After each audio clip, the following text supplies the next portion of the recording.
I have to say all the books make me cry. Not just ones that have anything to do with the book that you gave me. I forget the name of it right now, but I want to say it was On the Night You Were Born. Yeah, tell me, yeah.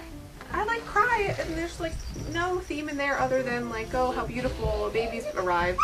And by the end, I'm like, I can't like get through the end. Yeah. They're all very moving. It's just crazy. Yeah. Because they're not listening to all the words anyway. It's more for you. Is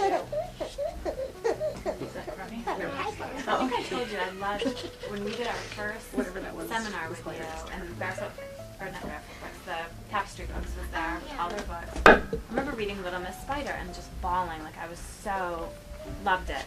And now that he's here, there's parts about Little Miss Spider that I don't really... But that was before you had Colton, right? Yeah, before I had Colton, I was like, oh, I love this. I mean, literally, I remember bawling. Yeah. Bawling. It was when we first met.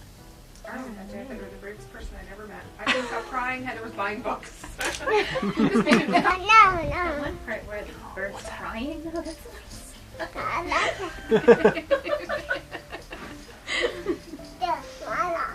Too sad, you think? maybe he just goes a little too much into sad. You know, like he's, crying and I don't have I don't know, it just makes me feel so bad for him.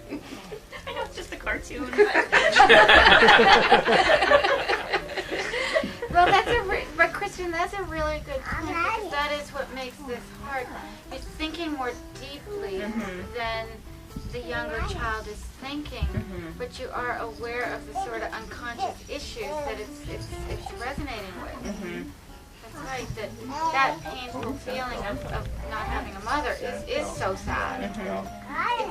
Maybe it's dramatized because it's for kids, but it does touch on the sadness about adoption. And so if you thought about reading it to your kid, you might be thinking it was too sad because you were reminding them or something that it's so sad. But they probably won't get that for a couple of years. Yeah. That makes you feel sad. Right. Yeah. And I guess it is important to acknowledge it too. You don't want to just brush that aside. So, yeah. And to acknowledge, I think, that you feel sad for them.